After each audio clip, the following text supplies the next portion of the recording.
Irmãos queridos, é um grande privilégio participar com vocês deste importante congresso, que reúne pessoas das mais diferentes regiões do Brasil, mas com o mesmo propósito de exaltar o nosso glorioso Salvador, de buscarmos da parte dele este poderoso reavivamento espiritual. Está excelente assim, muito obrigado. Eu convido você para abrir sua Bíblia comigo, portanto, no livro do profeta Isaías, capítulo 44. Isaías 44, versos 3 a 5. Lido o texto, mantenha sua Bíblia aberta comigo, por favor, para a exposição do texto. Isaías 44, 3 a 5. Está escrito: porque derramarei água sobre o sedento, torrentes sobre a terra seca. Derramarei o meu espírito sobre a tua posteridade e a minha bênção sobre os teus descendentes. E brotarão como a erva, como o salgueiro junto às correntes das águas. Um dirá: eu sou do Senhor. O outro se chamará do nome de Jacó. O outro ainda escreverá na própria mão: eu sou do Senhor. E por sobrenome tomará o nome de Israel. Amém. Eu estava pregando há alguns anos na cidade de Salvador, na Bahia, e naquela ocasião eu falava sobre avivamento, o mesmo tema que vamos abordar nesta noite. E quando eu terminei de pregar, uma repórter da cidade estava lá para uma entrevista. E aquela repórter olhou nos meus olhos e me fez uma das perguntas mais perturbadoras que se pode fazer a um pastor, a um pregador. Ela perguntou-me assim: o senhor acredita no que prega? E eu respondi: é claro que eu acredito no que prego. E ela, um tanto quanto cética, incrédula, redargueu: mas o senhor crê que ainda hoje é possível acontecer um grande avivamento a ponto de impactar uma igreja, uma cidade, uma nação inteira? E eu respondi para ela: é claro que eu creio nisso.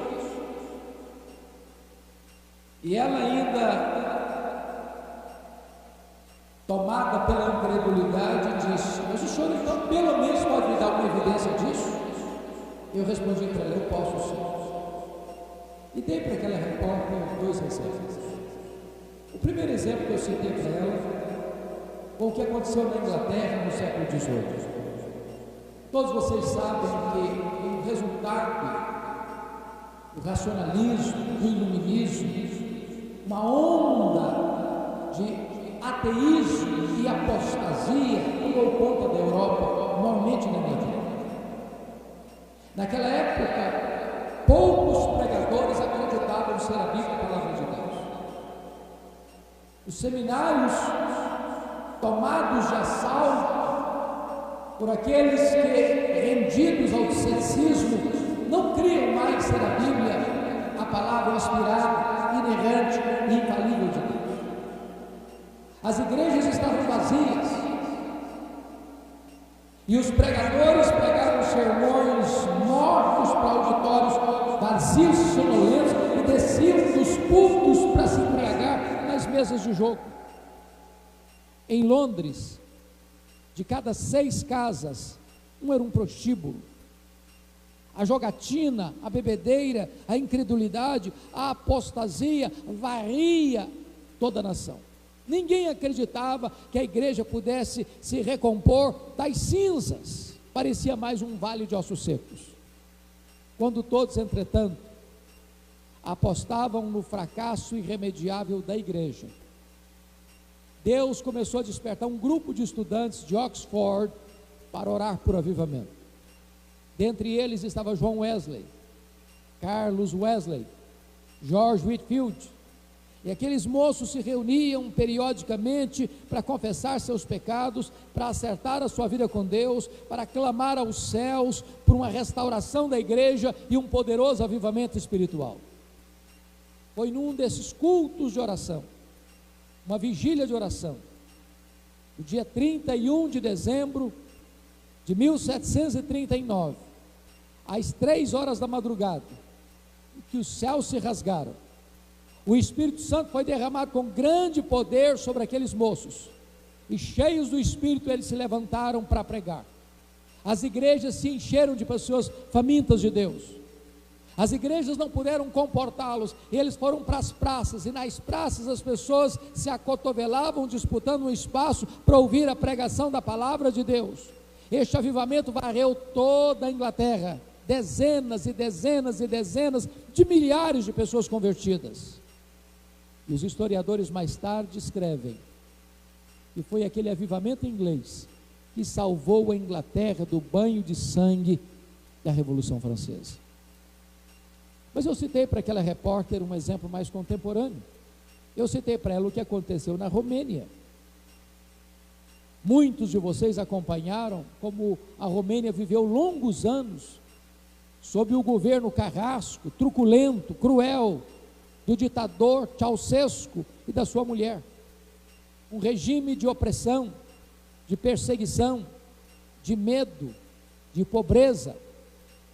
O que talvez alguns aqui não se lembrem é que Deus libertou a Romênia em apenas 10 dias. Talvez alguém aqui não se lembre é que Deus usou uma igreja de apenas 80 membros para desencadear esse processo. Tudo começou no dia 15 de dezembro de 1989, quando a polícia de Ceausescu cercou a casa do pastor Toderic, na cidade de Timisoara, para expulsá-lo da cidade. Os 80 membros da igreja fizeram um grande cordão de isolamento ao redor da casa do pastor e impediram que a polícia o expulsasse. A polícia foi buscar reforços, os crentes da cidade se uniram. À boca da noite, um jovem da igreja batista comprou velas e as distribuiu entre os crentes.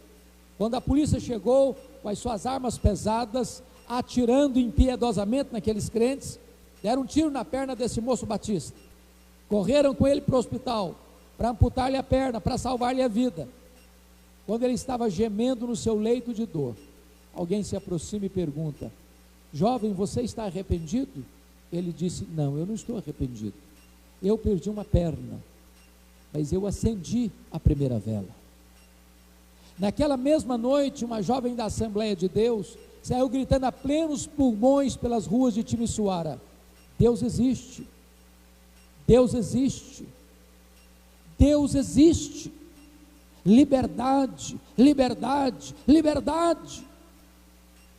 10 dias depois, 25 de dezembro de 1989, havia mais de 100 mil pessoas na capital da Romênia, sob a liderança dos pastores, gritando a plenos pulmões: Deus existe, Deus existe, Deus existe, liberdade, liberdade, liberdade. Naquela noite de Natal, Ceausescu caiu, a Romênia ficou livre e o evangelho pode prosperar naquela nação. Eu creio, meus irmãos, firmemente na possibilidade de um grande avivamento espiritual, que venha para restaurar a nossa vida, que venha para restaurar a nossa família, que venha para restaurar a nossa igreja, que venha para impactar a nação brasileira e reverberar esta influência para o mundo todo. E o texto que nós lemos nos trata desse assunto. Eu quero chamar a sua atenção para 4 verdades nesse texto. A primeira delas é que o avivamento é uma promessa de Deus. A segunda verdade é que o avivamento é uma necessidade da igreja. A terceira verdade é que o avivamento deve ser buscado ansiosamente pela igreja. E a quarta verdade é que o avivamento traz resultados extraordinários para a igreja. Vamos considerar essas 4 lições do texto. Em primeiro lugar, o avivamento é uma promessa de Deus. Confira comigo o versículo 3.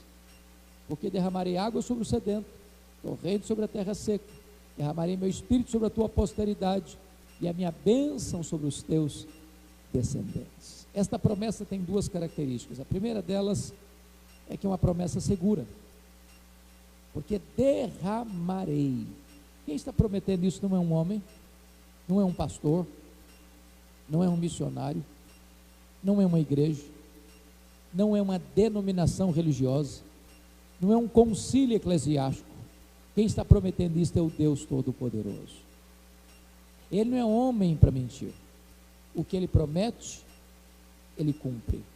O que ele faz, ninguém pode impedir a sua mão de fazê-lo. É Deus quem está prometendo derramar sobre nós o seu Espírito.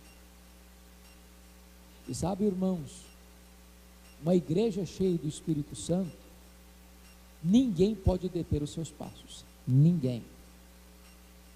É muito importante entender isso. O sinédrio judaico tentou impedir o avanço da igreja primitiva, açoitando os apóstolos, intimidando os apóstolos, prendendo os apóstolos. Mas quanto mais a perseguição crescia, mais a igreja avançava. Mais tarde, os imperadores romanos começaram com truculência perseguir os cristãos, queimando-os vivos, crucificando-os,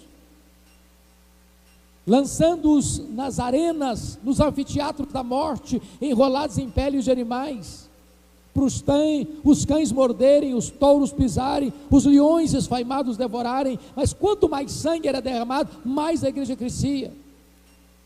Ninguém pode deter os passos da igreja se ela está cheia do Espírito Santo.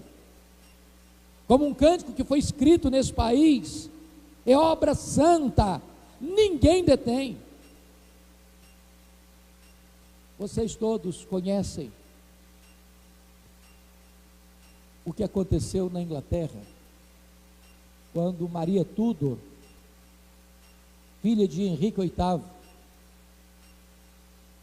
assume o governo da Inglaterra, depois da morte súbita de seu irmão Eduardo VI, em 1553.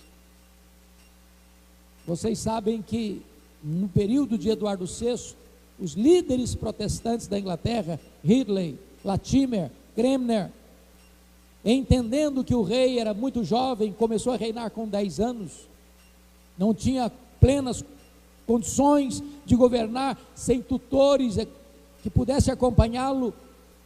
Eles estavam entendendo que era o tempo oportuno para que a reforma fosse estabelecida na Inglaterra, como estivera e já estava estabelecida no continente. Mas essa mulher assume o governo, e a primeira coisa que ela faz é mandar para estaque e queimar em praça pública esses 3 líderes do protestantismo. Ela provoca uma espécie de banho de sangue na Inglaterra.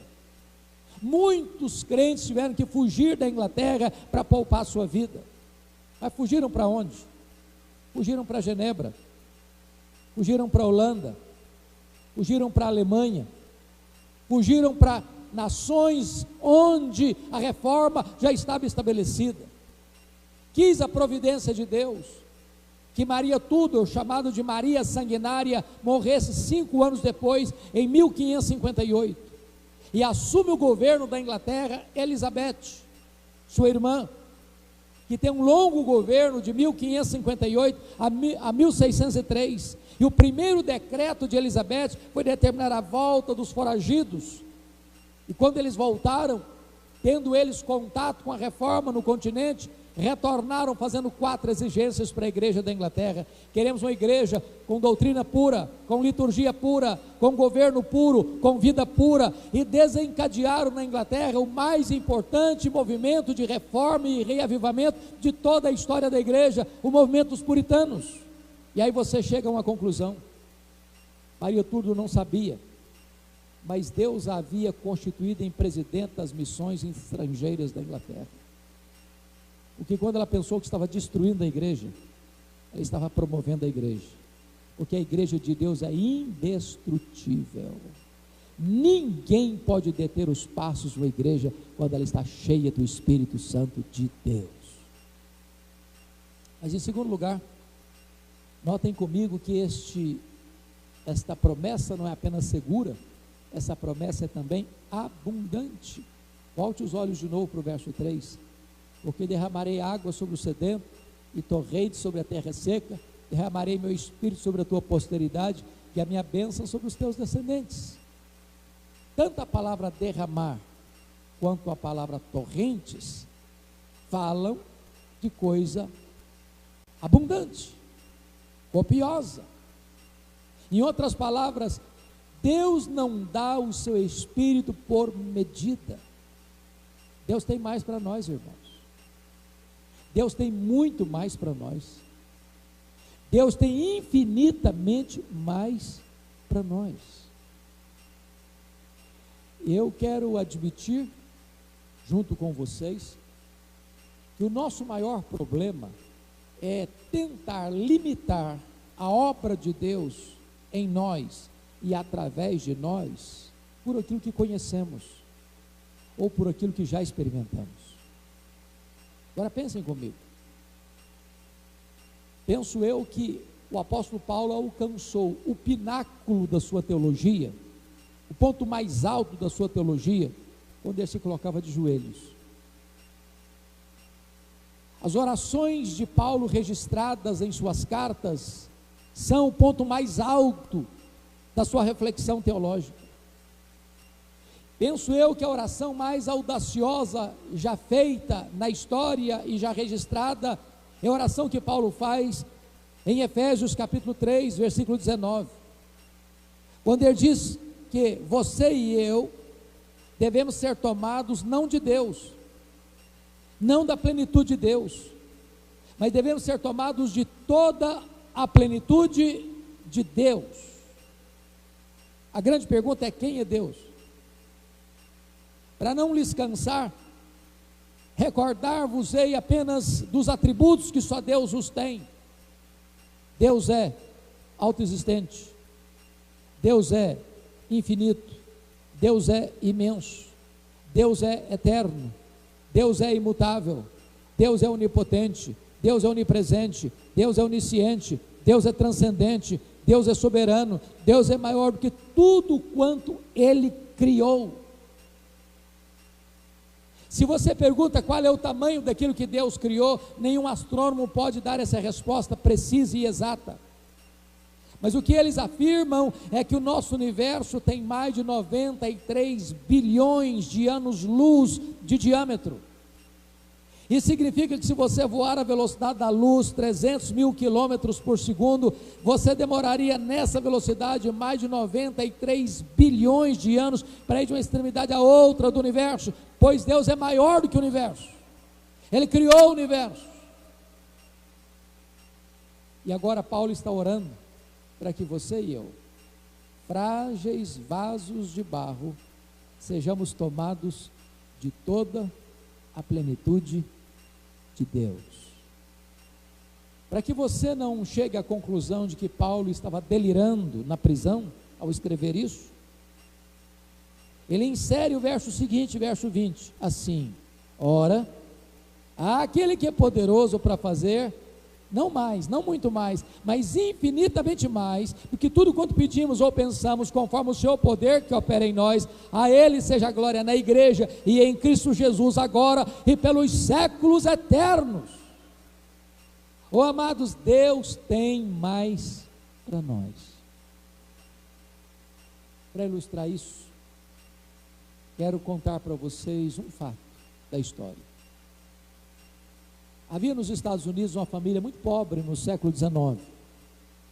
Essa família tinha 7 filhos pequenos, de 14 anos para baixo. Quando o chefe dessa família morre subitamente, deixando a viúva pobre, endividada, com 7 filhos pequenos para criar e grávida do 8º filho. Quando nasceu o 8º, na verdade não era o 8º, era o 8º e o 9º, porque eram gêmeos. As pessoas diziam para aquela viúva: a senhora não tem condições de criar esses meninos. Mas ela não abriu mão dos filhos. Aos 39 anos de idade, ela já estava com seus cabelos brancos, de tanto trabalhar na roça para cuidar dos seus filhos. Um dia o seu quinto filho disse para ela: mamãe, Deus tem um plano na minha vida. Eu vou sair da roça, eu vou para a cidade. Deus tem um projeto na minha vida. E ele foi para Boston, em Massachusetts. Ali conseguiu um emprego numa sapataria. E um dia o seu professor de escola bíblica dominical, o Sr. Edward Kimball, vai à sapataria e leva aquele rapaz a Cristo. Um dia esse moço está na igreja e o pregador está dizendo assim: o mundo está para ver o que Deus pode fazer com um homem totalmente entregue nas suas mãos. Ele diz: meu Deus, eu quero ser esse homem. Certa feita ele pregava em Chicago, já era um pregador conhecido na América. E à porta da igreja metodista, duas senhoras já idosas abordaram-no, dizendo assim: nós estamos orando pelo senhor. E ele perguntou: mas por quê? Elas responderam: para que Deus o revista com o poder do Espírito Santo.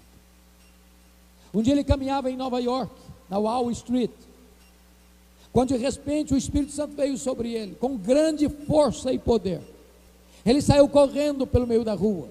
Ele entrou na casa de um amigo, entrou para o quarto, fechou a porta, caiu de joelhos. Ele disse que parecia que ondas elétricas penetravam pelo seu corpo.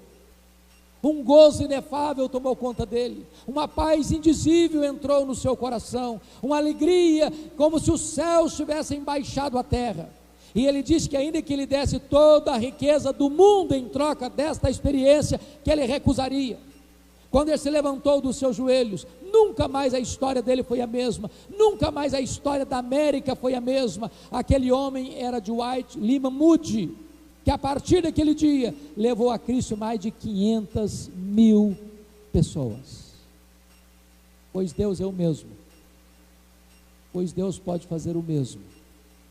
Ele prometeu e Ele é fiel para cumprir. Porque derramaria água sobre o sedento, torrente sobre a terra seca. Derramarei meu espírito sobre a tua posteridade e a minha bênção sobre os teus descendentes. Esta promessa é segura, esta promessa é abundante. A segunda lição desse texto, irmãos, é que o avivamento é também uma necessidade da igreja. E eu convido você de novo para ler o versículo 3. Porque derramarei água sobre o sedento, corrente sobre a terra seca. Derramarei meu espírito sobre a tua posteridade e a minha bênção sobre os teus descendentes. Notem que há muitos símbolos do Espírito Santo na Bíblia, como o vento, como o hálito, como o azeite, como a pomba, como o fogo, como a água. A grande pergunta é: por que que nesse texto o Espírito Santo é simbolizado pela água? Penso eu, para nos ensinar algumas lições. Primeira lição: não tem vida sem água. Você pode ter a melhor terra, você pode ter a melhor semente, você pode ter os melhores insumos, você pode ter a melhor tecnologia, você pode ter toda a sofisticação do conhecimento da agricultura. Se não tiver água, a semente morre mirrada no ventre da terra. O que significa isso, irmãos?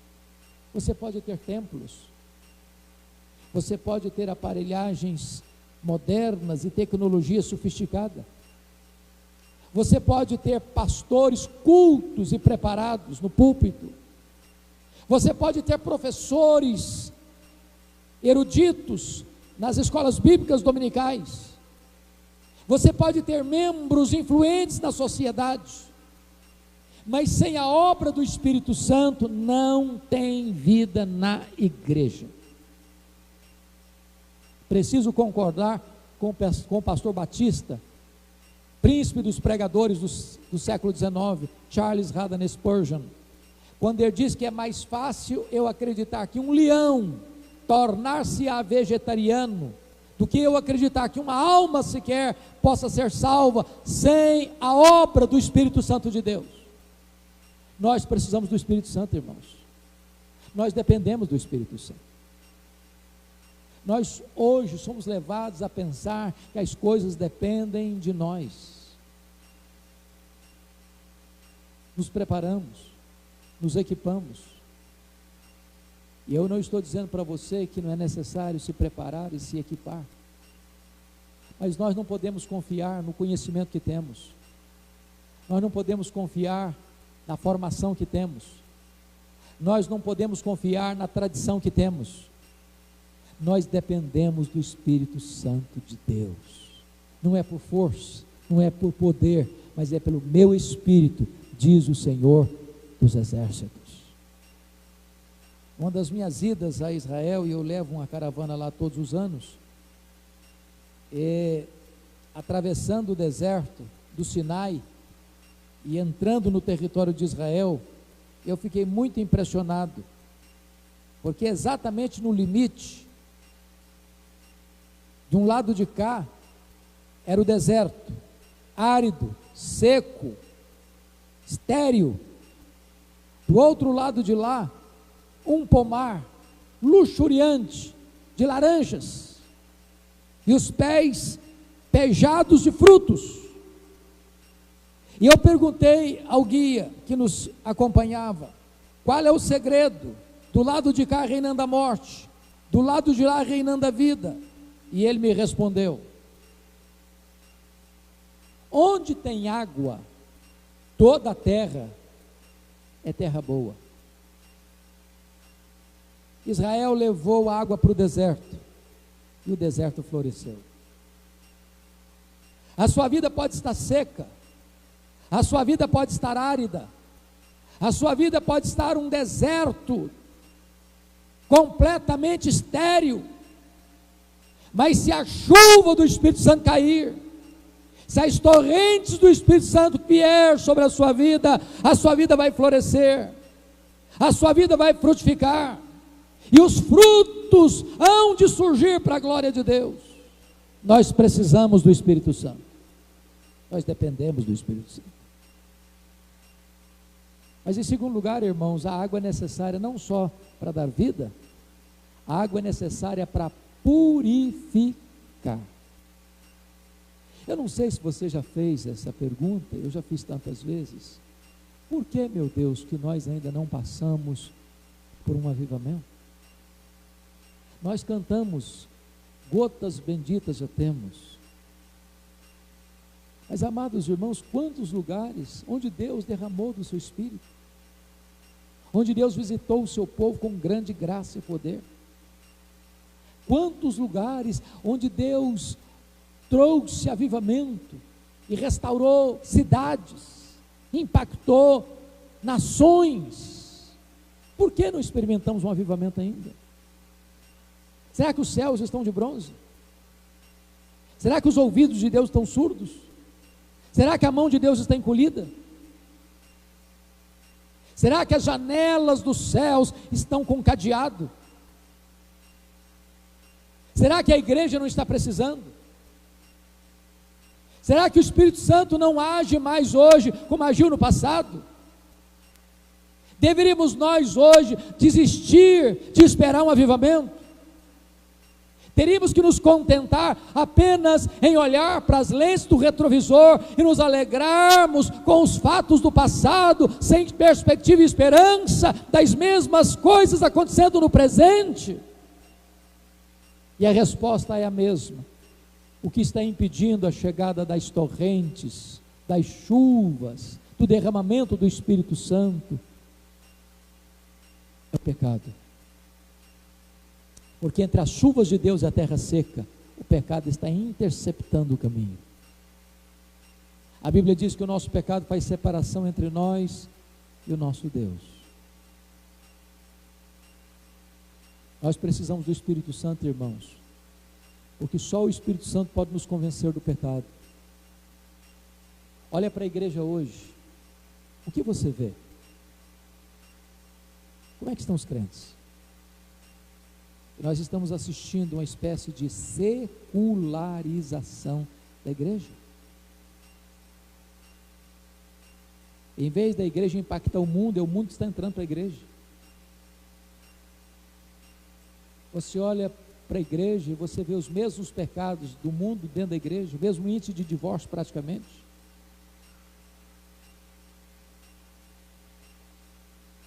Há uma frieza, há um marasmo, há uma sequidão, há uma falta de frutos, há uma mesmice espiritual. Qual a última vez que você viu choro pelo pecado na igreja? Quebrantamento, arrependimento verdadeiro, transformação de vida. Há poucos dias um colega me ligou e disse: pastor Hernandes, eu me transformei apenas num fabricador de sermões. Eu prego, mas isso não tem nada a ver comigo mais. Isso não mexe mais com a minha vida. Eu botei o meu ministério num piloto automático. Eu vou para a igreja, eu volto da igreja, eu prego, eu canto, eu oro, eu oferto, eu visito, eu ministro sacramentos, mas isso não mexe com a minha vida mais. Nós precisamos, irmãos, do poder do Espírito Santo para trazer quebrantamento, para trazer choro pelo pecado, para trazer arrependimento verdadeiro, para trazer vida nova.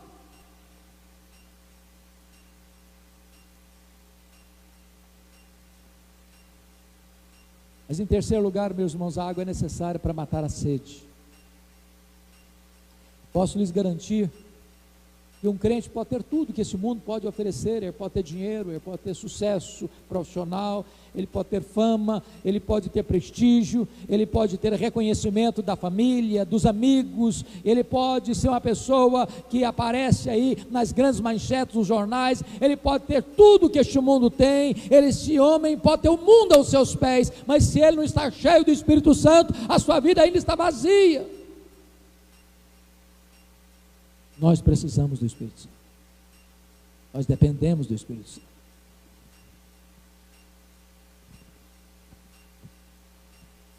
Que a Bíblia nos ensina que se o meu povo, que se chama pelo meu nome, se humilhar e orar e me buscar e se converter dos seus maus caminhos, então eu virei dos céus, perdoarei os seus pecados e sararei a sua terra. O que Deus promete é isso: santificai-vos, porque amanhã o Senhor fará maravilhas no meio de vós. Nós precisamos do Espírito Santo. Mas há uma terceira verdade nesse texto que eu gostaria de repartir com vocês.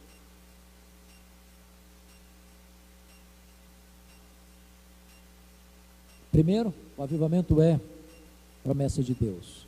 Segundo, o avivamento é necessidade da igreja. Mas em terceiro lugar, o avivamento deve ser buscado ansiosamente pela igreja. Veja comigo o versículo 3 ainda. Porque derramarei água sobre o sedento, torrente sobre a terra seca. Derramarei meu espírito sobre a tua posteridade e a minha bênção sobre os teus descendentes. Duas figuras aí. Primeiro, sedento. Terceiro, segundo, terra seca. Terra seca. Você já viu terra seca? Eu tenho o privilégio de pregar na abertura da Consciência Cristã em Campina Grande, uma das maiores conferências evangélicas deste país, já há 14 anos, consecutivamente. E sempre acontece no período do carnaval.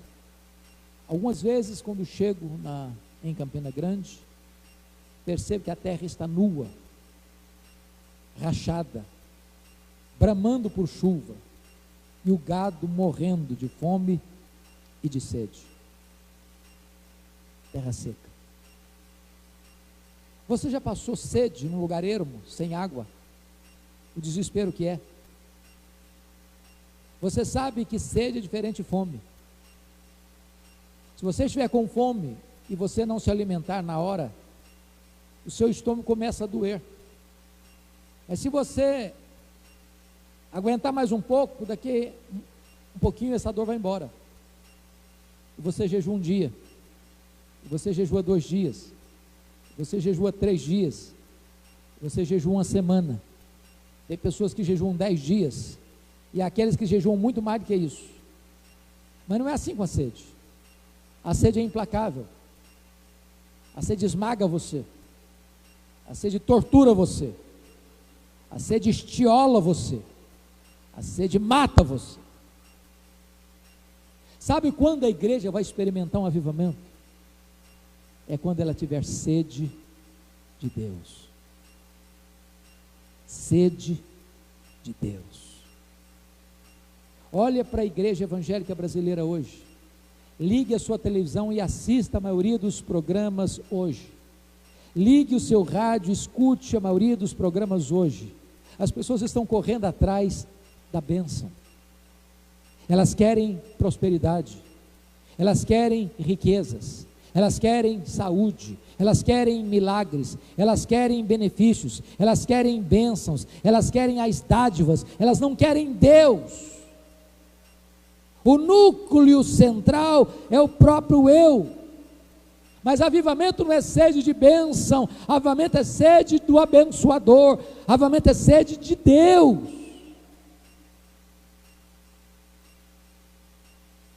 É por isso, irmãos, que nunca houve, nem no registro bíblico, nem na história da igreja, nenhum avivamento que não tenha sido precedido por oração.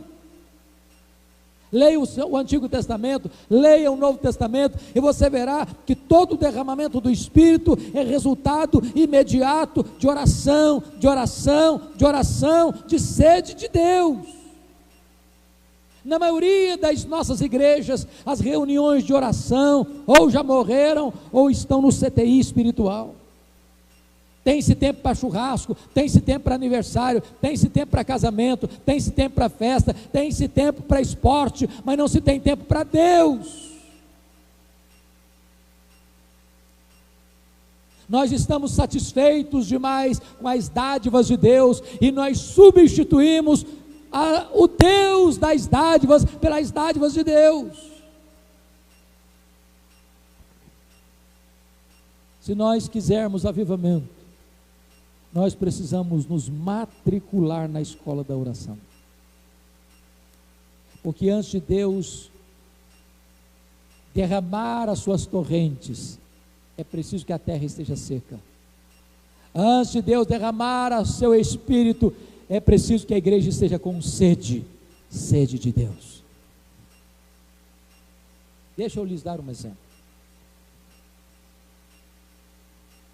Eu tive o privilégio de visitar a Coreia do Sul há alguns anos, com alguns pastores brasileiros.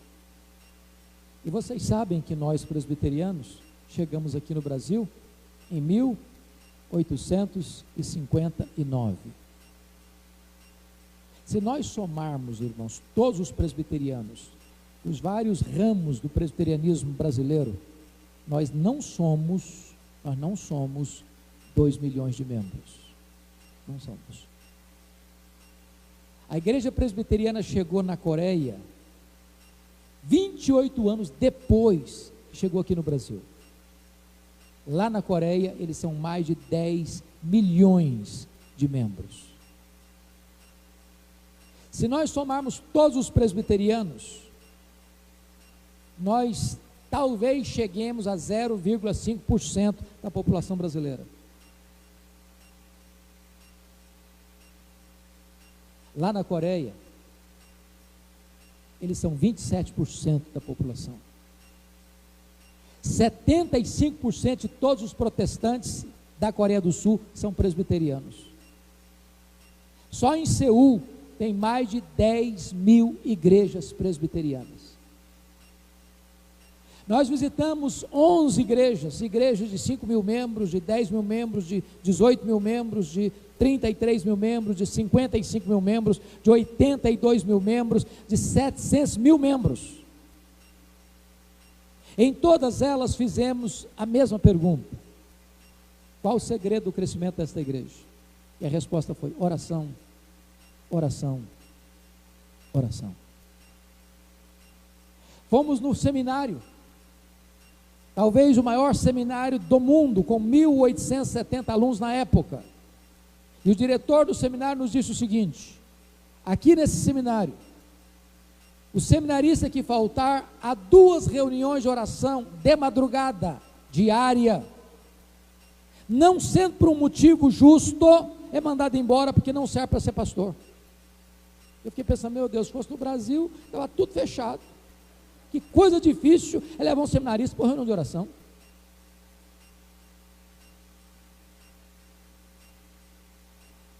Visitamos a igreja Myeonsong, uma igreja que na época tinha 55 mil membros, hoje está com mais de 100 mil membros.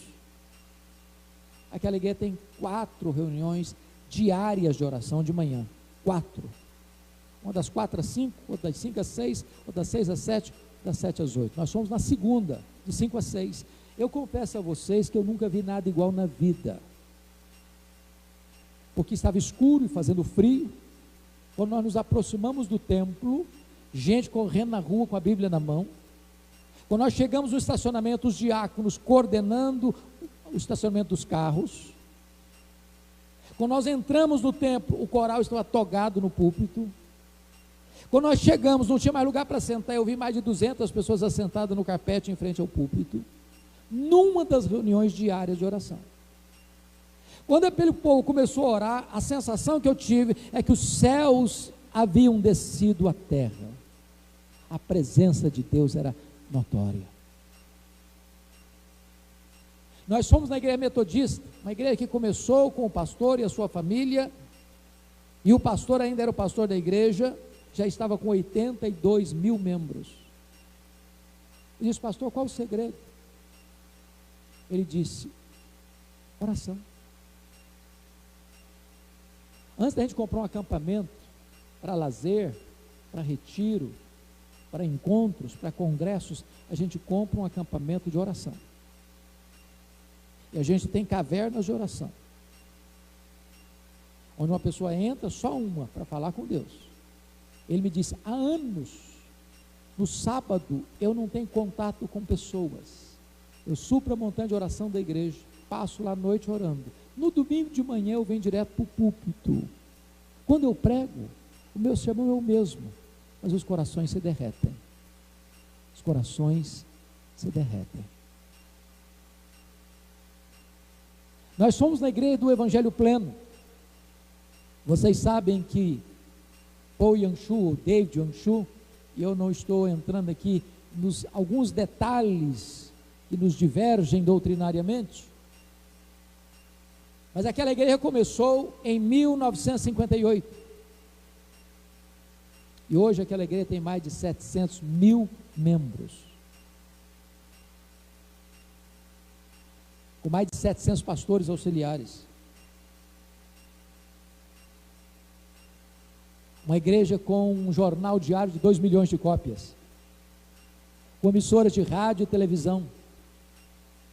E eu fiquei pensando, ao entrar naquela igreja e ao ouvir sobre o crescimento daquela igreja, como deveria ser a agenda de um pastor, de uma igreja de 700 mil membros. E eu tomei um susto, quando ouvi e li num dos seus livros, que ele gasta apenas 30% do seu tempo para administrar essa grande igreja, gasta 70% do seu tempo em oração e preparação do seu sermão. Vimos isso particularmente porque enquanto estávamos lá recebendo instrução de um dos seus pastores auxiliares, ele estava dando uma palestra para a sua liderança no templo, e quando ele terminou a palestra, ele fez uma oração audível de meia hora. E quando ele foi dar uma entrevista para 82 pastores, ele deu uma entrevista de 4 minutos. E muitos pastores brasileiros ficaram chateados. E ele estava nos ensinando uma lição. Deus é prioridade.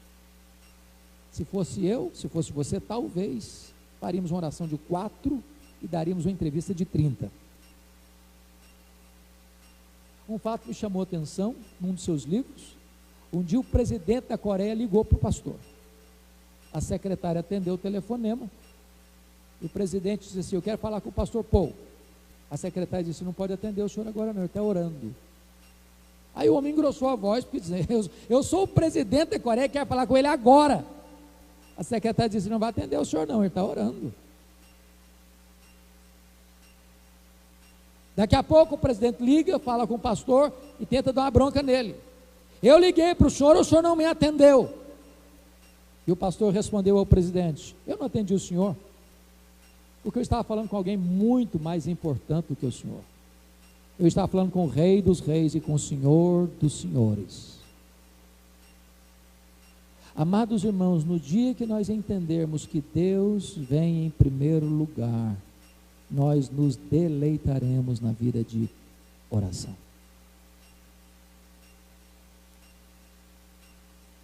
Deus me deu o privilégio de ir a Quaçasabanto, na África do Sul, onde houve um grande avivamento em 1966.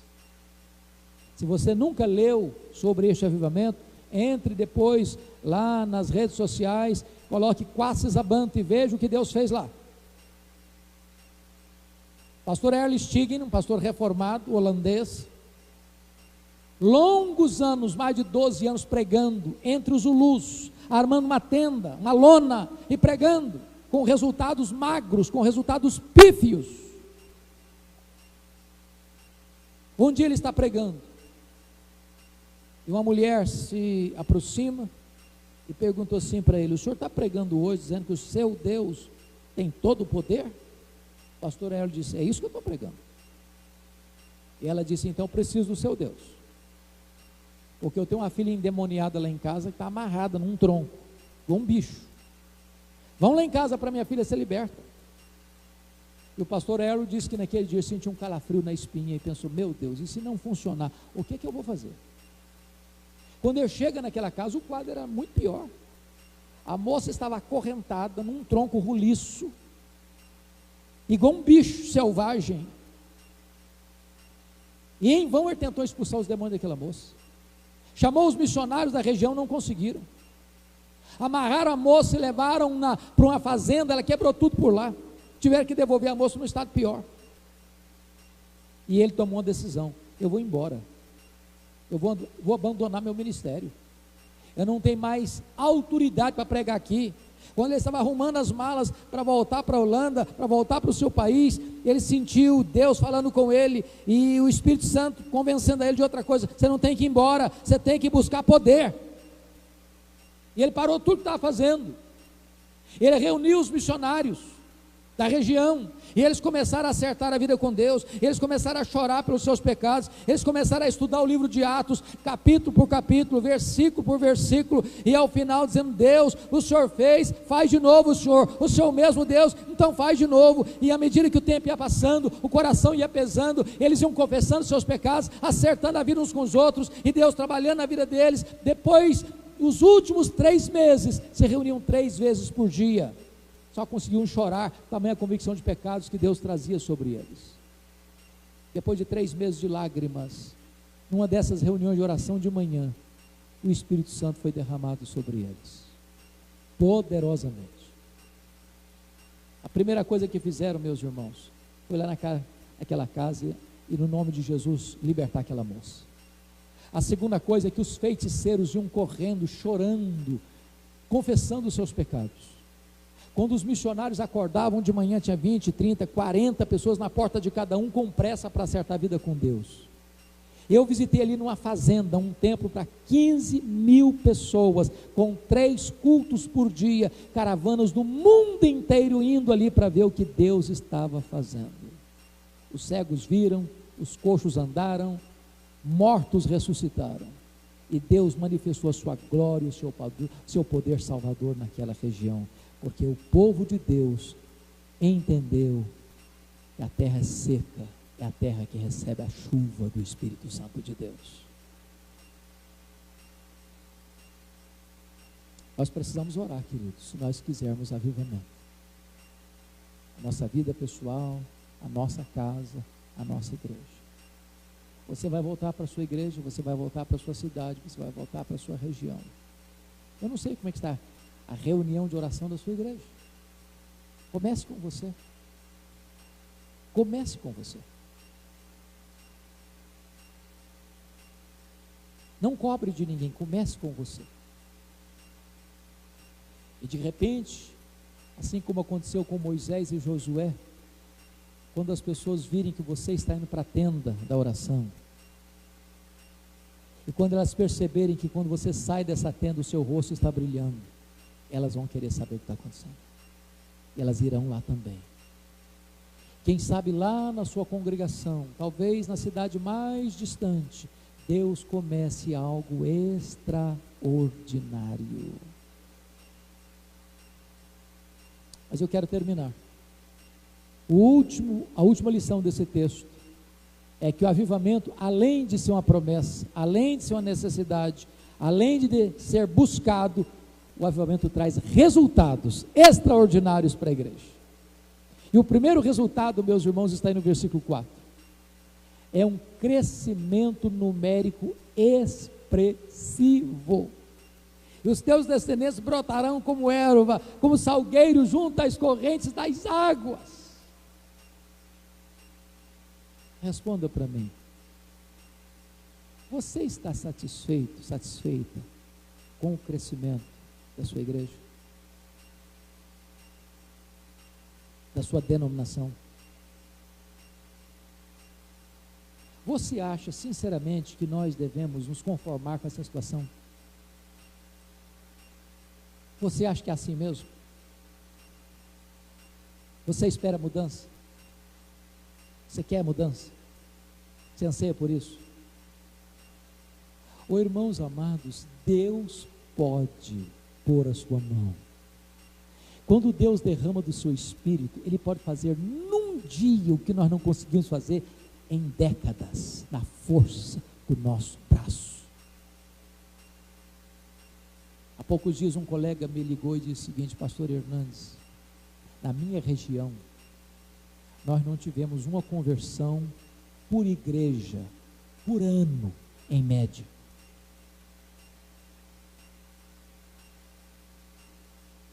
Oh, amados irmãos, quando Deus derrama do seu espírito, os descendentes de Abraão vão brotando como erva, como salgueiros junto às correntes das águas. Os nossos templos estão fincados em avenidas movimentadas, milhares de pessoas cruzam para lá, cruzam para cá e não são atraídas. Nós, tantas vezes, amados irmãos, não temos este fogo no coração, esta paixão na alma de atravessar a rua e falar de Jesus para o nosso vizinho. Moramos porta a porta, apartamento a apartamento, e o nosso vizinho nunca ouviu da nossa boca que Jesus Cristo salva, que Ele transforma, que há esperança no nome de Jesus.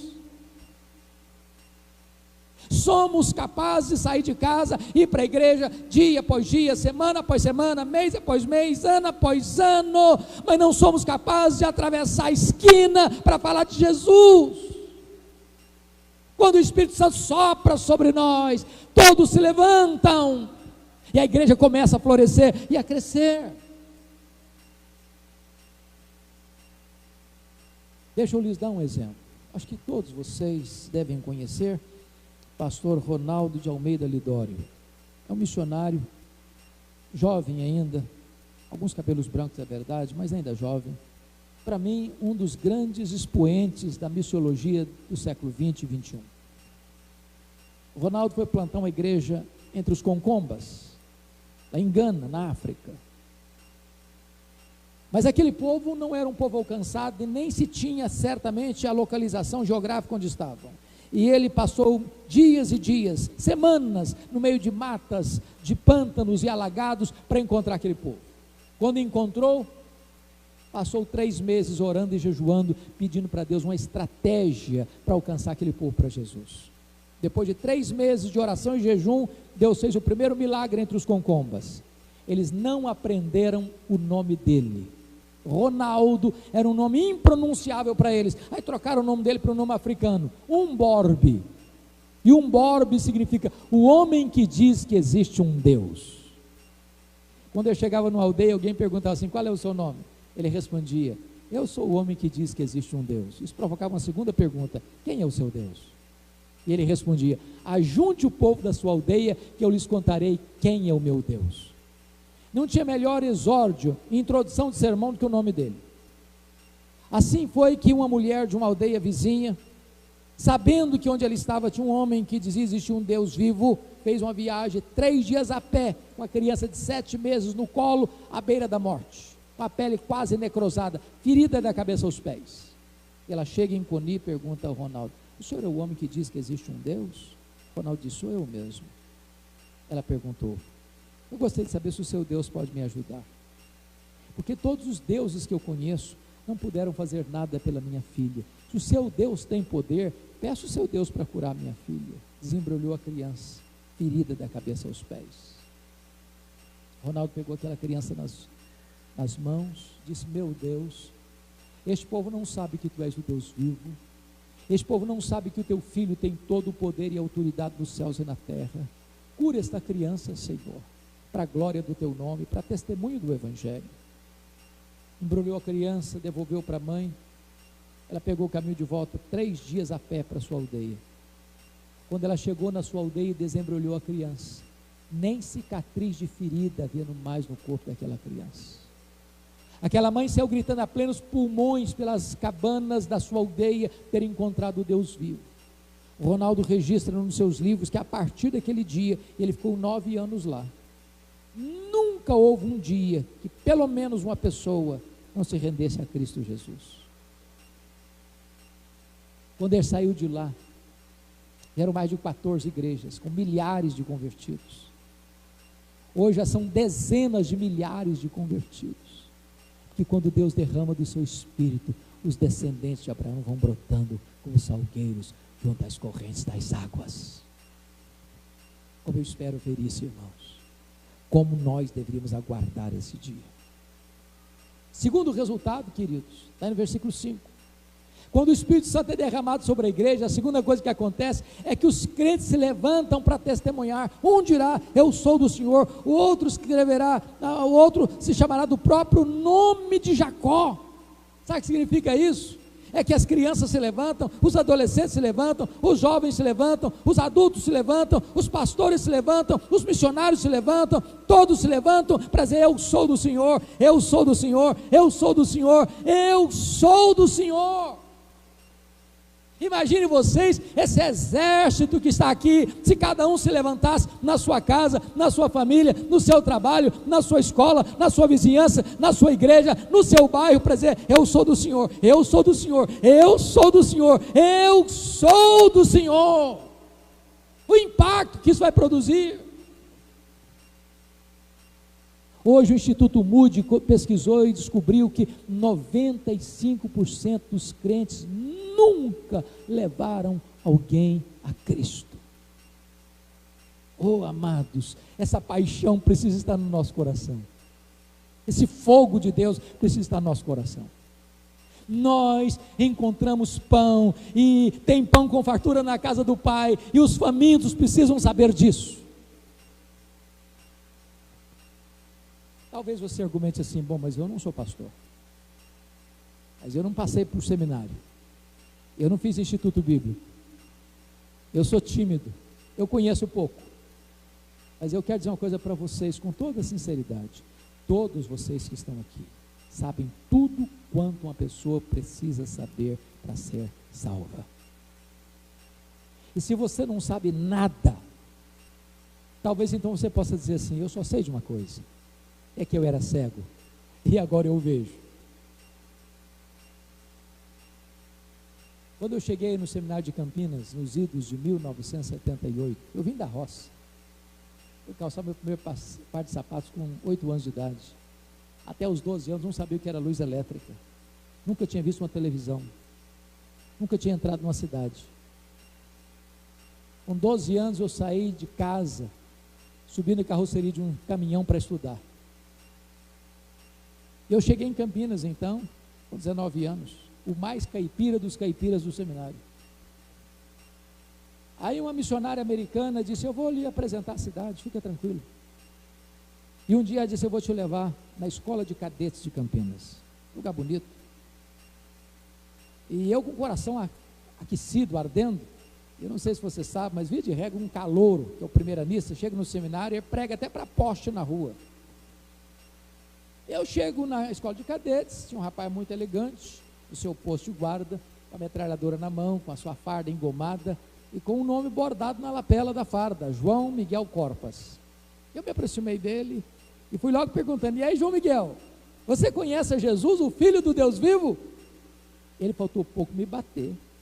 Ele era ateu, blasfemou, me insultou, me humilhou, e eu fiquei sem rumo perto dele. Mas de repente, antes de ir embora, Deus me deu um pouquinho de coragem, e eu disse assim: João Miguel Corpas, antes de ir embora eu preciso lhe dizer 3 coisas. Primeiro, Deus existe, você acreditando nele ou não, ele existe assim mesmo. Deus não depende de você crer nele para ele existir, não, ele existe. Segundo, esse Deus ama você, esse Deus se importa com você, esse Deus provou o amor dele por você, enviando o seu filho, o seu único filho, Jesus Cristo, para morrer no seu lugar, para dar a você a vida eterna. E a terceira coisa, é que você é um pecador, e se você não se arrepender, você vai para o inferno, e até logo, e sair correndo, quer dizer, correndo não, mas sair com pressa. O cara estava com a metralhadora na mão.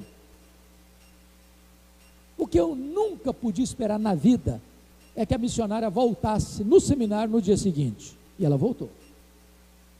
E disse assim: Hernandes, eu preciso que você vá na minha casa agora. Eu falei: o que foi? O João Miguel Corpas está lá e quer te ver. Aí eu fiquei mais preocupado. Falei: meu Deus, será que eu ofendi o rapaz? Será que ele está bravo comigo? O que aconteceu? Quando eu chego naquela casa, ele estava sentado no sofá no fundo da sala. Quando ele me viu entrando, ele se levantou, correu na minha direção, quase me tira do ar, do espaço, do chão, e chorando disse assim: por favor, me fale do seu Deus, me fale do seu Jesus. E aquele cadete de joelhos, aos prantos, se rendeu aos pés do Salvador. Tive o privilégio de acompanhá-lo. Quando eu voltei das férias de julho, ele me ligou e disse: já levei 3 colegas a Cristo aqui na escola de cadetes. Quando eu saí do seminário, eu perdi o contato com ele. Há poucos anos, pregando num congresso da CEPAL em Águas de Lindóia, alguém se aproxima de mim e pergunta assim: você tem notícia de João Miguel Corpas? Eu disse: não, eu queria tanto saber a notícia dele. Ele me disse assim: ele está concorrendo ao generalato, vai ser general. Segundo, João Miguel Corpas é pastor evangélico, é pastor da Assembleia de Deus. 15 dias depois eu estava pregando lá na igreja presbiteriana de Vila Mariana. Lá estava o João Miguel Corpas com a sua esposa para me dar um abraço. Depois eu fui jantar com a família dele em Santos, e ele me contando quantas coisas lindas Deus fez na sua vida e na sua história. E Deus me ensinou uma lição: não é o seu conhecimento, não é a sua eloquência, é o poder do Evangelho de Jesus Cristo. Abra sua boca e Deus a encherá. Mas o último resultado está aí no versículo 5: outro escreverá na própria mão: eu sou do Senhor, e por sobrenome tomará o nome de Israel. Um outro resultado do avivamento, irmãos, é que as pessoas não só testemunham com a boca, mas testemunham com a vida. Eles não apenas dizem: eu sou do Senhor, eles demonstram e provam que são do Senhor. A igreja evangélica brasileira está precisando de um choque ético, de uma mudança de vida, de uma transformação de caráter, de um testemunho irrepreensível. Eu concluo dizendo que vocês tiveram muita coragem de botar esse tema de avivamento nesse congresso. Muita coragem.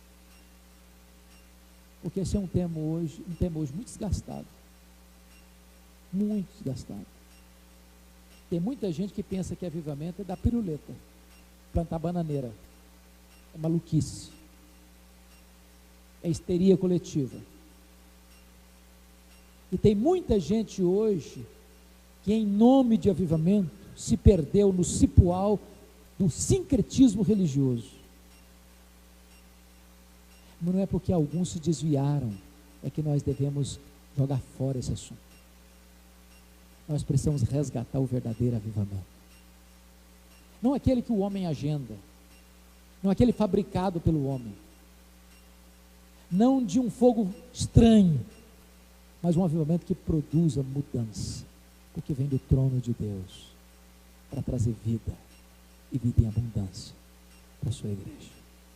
Esse é o avivamento que nós precisamos, pelo qual devemos orar até que Ele venha. Vamos orar juntos? Você quer esse avivamento para a sua vida? Para a sua família? para a sua igreja, para a sua denominação, para a igreja evangélica brasileira, para sacudir esse país. Nós temos espaço aqui na frente. Eu não acho que haja nada de místico em você vir à frente, não, mas se você tiver liberdade de se levantar, de vir aqui à frente, para nós orarmos juntos por essa causa, eu desafio você para vir.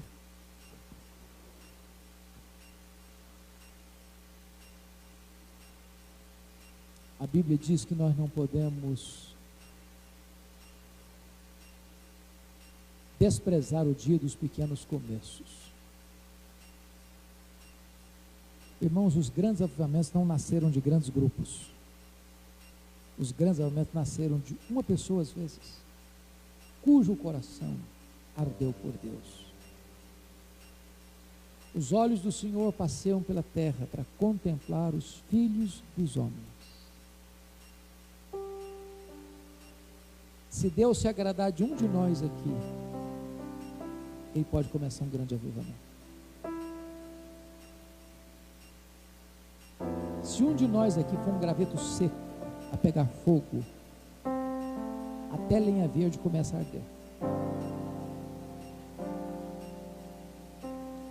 Perguntaram um dia para Moody, como é que começa um avivamento na igreja?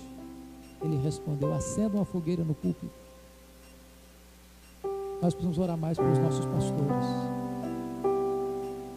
para que Deus os visite, para que Deus os inflame, para que Deus os aqueça.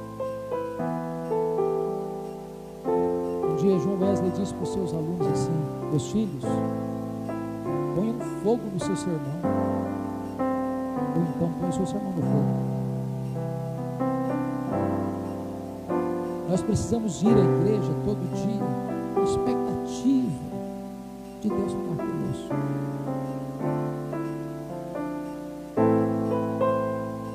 E eu queria concluir antes da oração dizendo o seguinte para vocês: nós não somos aquilo que sabemos, nem nós somos aquilo que sentimos,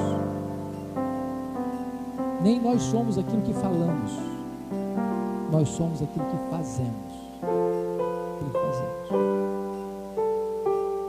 Não é o que você vai ouvir nesse congresso a partir de hoje à noite até o final, é o que você vai fazer com o que você veio aqui para fazer a diferença.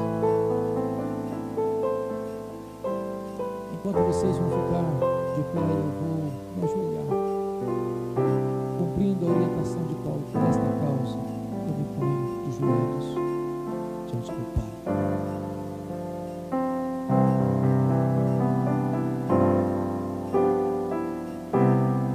Senhor, aqui está a tua igreja, a noiva do Cordeiro,